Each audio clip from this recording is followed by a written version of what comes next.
இளைஞர்களுக்கு வேலைவாய்ப்பு மிக்க கல்வி, வேலைவாய்ப்பு மிக்க கல்வி, வியாபார கல்வியை கொண்டு வரணும். வியாபாரம் கல்வியா இருக்கு இன்னைக்கு. ஆனால் வியாபாரம் சம்பந்தப்பட்ட கல்வியை வந்து கொண்டு வரணும். இன்னைக்கு நம்ம இந்தியாவை பொறுத்த வரைக்கும் பார்த்தீங்கன்னா விவசாயமும் வியாபாரமும் சேர்ந்தது தான் இந்தியா. ஒட்டுமொத்த இந்தியாவும். ஆமாம், விவசாய பெருமக்கள் உருவாக்கம், வியாபார பெருமக்கள் உருவாக்கம், ஒட்டுமொத்த இந்தியாவுமே அதை நோக்கி தான் இருக்கு. அப்போ கல்வி வந்து விவசாயம் சார்ந்த கல்விகள் இன்னும் அதிகரிக்கணும். இப்போ நிலத்தடி நீர் இப்போ எங்கள் ஊர்லலாம் வந்து பார்த்தீங்க அப்படின்னா எங்கள் தோட்டத்தில் 45 போர் போட்டிருக்கோம். கிட்டத்தட்ட 35 போரில் தண்ணி இல்லை. ஒரு 10 போரில் தான் தண்ணி வந்து 35 போர் தண்ணி கிடையாது, 45 போட்டுருமே.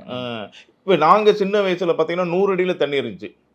இன்னைக்கு 1000 அடி போர் போட்டாலும் தண்ணி இல்லை. அப்போ விவசாயிகளுக்கு எந்த இடத்துல போர் போட்டால் தண்ணி கிடைக்கும் அப்படிங்கிற ஒரு அறிவியல் நுட்பத்தை அரசாங்கம் கொடுக்கலாம். டெக்னாலஜி பூர்வமாக கொண்டு வந்து எங்க நீர்வளம் இருக்குதுங்கிறத அதற்கான கல்வியை கொண்டு வரலாம். அதுக்கான கல்வியை கொண்டு வரலாம். விவசாயிகளுக்கு இன்னைக்கு வந்து அந்த கல்வி அறிவுங்கிறது முக்கியம். அதுக்கான கல்வி வல்லுநர்களை கொண்டு வந்து இந்த அறிவை கொடுத்தா அது வந்து விவசாயிகள் முன்னேறதுக்கு வாய்ப்பாக இருக்கும். வியாபாரத்தில் வந்து ஏற்றுமதி இறக்குமதி சம்பந்தப்பட்ட கல்வி வரணும்னு சொல்கிறோம்.